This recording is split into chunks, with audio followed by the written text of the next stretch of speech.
सभी को नमस्कार। आज आपसे मिलकर खुशी हुई। ध्यान की मुख्य समस्या जो हम सभी फेस करते हैं कभी न कभी, सबसे बड़ी प्रॉब्लम लोग अक्सर शिकायत करते हैं विचारों की। ध्यान के दौरान विचार हमेशा मन में चलते रहते हैं और ध्यान के दौरान ये बहुत साफ दिखता है।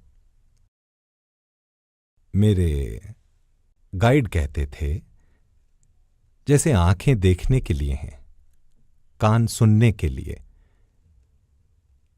नाक गंध के लिए, जीभ स्वाद के लिए, उसी प्रकार मन सोचने के लिए है। इसलिए जब हम मन की इस प्रकृति को दबाने की कोशिश करते हैं जो सोचने की है, हम प्रकृति के खिलाफ जा रहे हैं। तो समाधान क्या है? समाधान ये है, हमें मन का नियमन करना होगा। हमें अपने दिमाग को इस तरह से प्रशिक्षित करने की जरूरत है कि ये उन विचारों पर स्थिर हो सके, उन विचारों, उन विषयों पर, ताकि हम उन विषयों की गहराई में जा सकें बिना दूसरे विचारों में भटके। लेकिन वास्तविक ध्यान में हम विचारों से परे चले जाते हैं। एक्चुअली जब हम ये जान लेते हैं कैसे विचारों से परे जाएं, सोच की प्रणाली से दूर जाते हुए दिल को सक्रिय करने का प्रयास करें, महसूस करें वो सार, ध्यान के विषय वस्तु का सार, तो वो ध्यान सफल है। एक सही ध्यान में जब ये इतना प्रभावी होता है, एक व्यक्ति अपने दैनिक अनुभवों से भी ये जान पाता है कि हां, भले ही ध्यान में बेचैनी हुई हो विचारों की वजह से, फिर भी एक सही ध्यान के परिणाम स्वरूप चेतना में बदलाव होगा। देखें, ध्यान करने से पहले आपकी चेतना कैसी थी और 20 से 30 मिनट के ध्यान के बाद कैसी है इस प्राणाहुति की मदद से। एक बेचैन ध्यान के बावजूद आप अक्सर देखेंगे इस ध्यान का परिणाम इतना परिष्कृत है, भीतर परम शुद्धता है, भीतर इतनी स्थिरता है। अक्सर हम अतीत के विचारों से परेशान होते हैं, शायद किसी अपराध बोध के कारण। कुछ अनसुलझे मामले हमारे दिमाग में चलते रहते हैं और अक्सर ऐसी चीजें जो हम पूरी नहीं कर पाते ध्यान में सामने आती हैं। हम देखते हैं हमारे रोजमर्रा के कामों में, सोचिए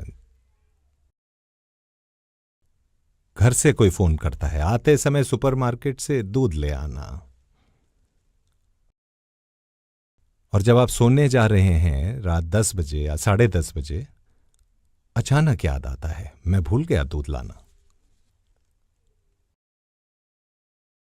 सो जाने से पहले भी बहुत सी चीजें जिन्हें हम याद करते हैं, अधूरे कामों से संबंधित, कुछ ऐसा जिससे हम चूक गए। तो जब ऐसे विचार ध्यान में आते हैं, क्या हम परेशान हों क्योंकि यह हमें कर्तव्य की याद दिलाता है? नहीं, उन्हें आने दें, नोट कर लें मेंटली और इस महान प्रक्रिया की ओर वापस लौटें। हृदय में दिव्य प्रकाश की उपस्थिति से जुड़ने की, प्राणाहुति को अपना काम करने दें।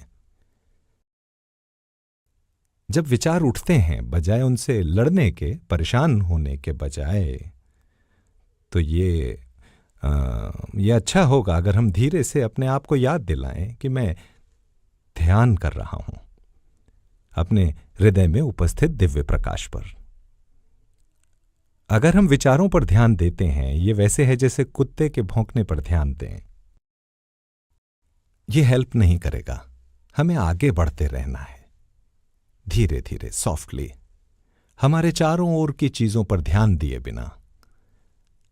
अपने आप के प्रति दयालु हों, विचार आने दें, अनदेखा करेंगे तो चले जाएंगे, लेकिन अनदेखा करें एक निष्क्रिय रूप से। यह कोशिश कि मैं ये नहीं सोचूंगा, नहीं सोचूंगा, ऐसा नहीं होने वाला है। अक्सर चीजें जिनसे हम बचना चाहते हैं वापस आती हैं।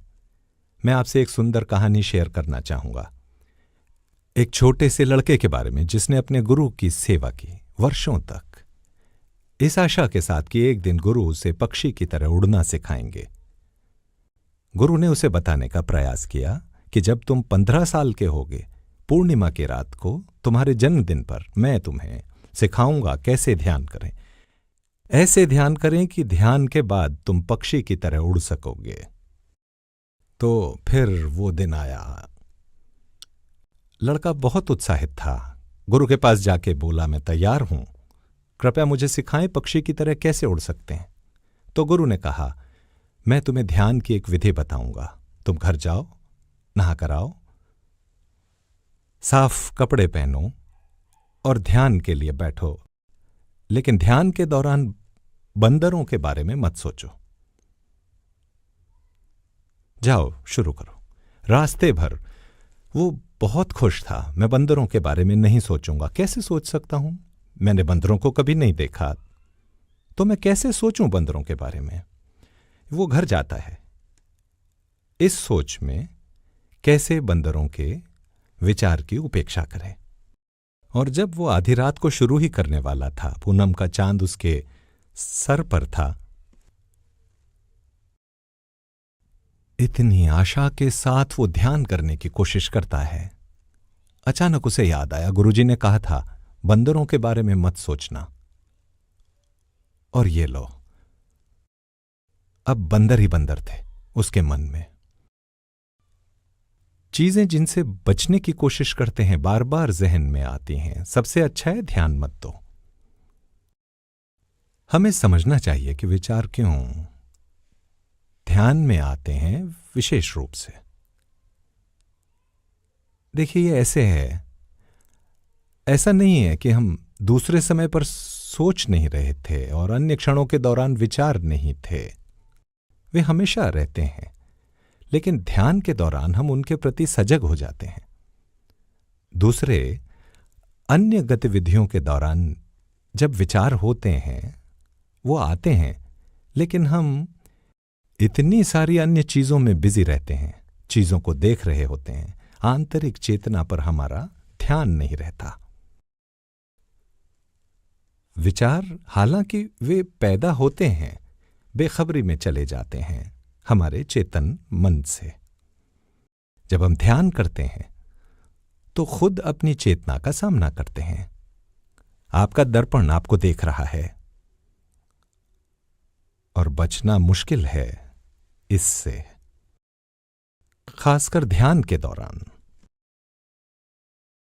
और सभी तरह के विचार आएंगे, खासकर नेगेटिव विचार, कुछ जो आपने गलत किया, ऐसा जो आपको शर्मिंदा महसूस कराए या दोषी।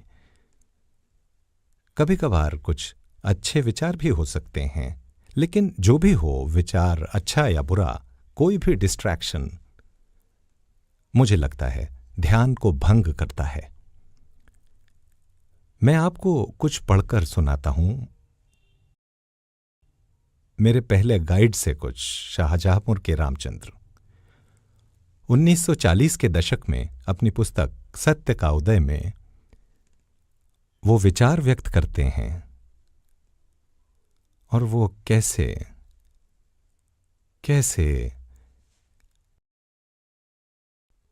गहराई से और बहुत कुशलता से बताते हैं इन विचारों के कारण को और ध्यान के दौरान उनसे कैसे निपटें। इसलिए मैं पढ़कर सुनाता हूं ये विशेष अंश श्री रामचंद्र की पुस्तक सत्य का उदय से।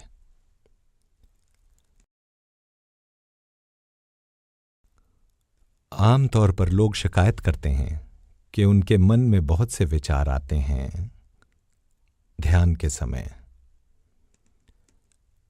उन्हें लगता है कि वे अपने अभ्यास में असफल रहे जब तक वे अपने दिमाग को निर्विचार नहीं कर देते। लेकिन ऐसा नहीं है। हम एकाग्रता का अभ्यास नहीं कर रहे हैं, बल्कि केवल ध्यान का। हमें चाहिए कि हम अपना ध्यान जारी रखें, उन बाहरी विचारों की ओर ध्यान न देते हुए जो उस समय हमारे मन में आते हैं। विचारों का प्रवाह हमारे चेतन मन की गतिविधियों के कारण होता है, जो कभी स्थिर नहीं रहता।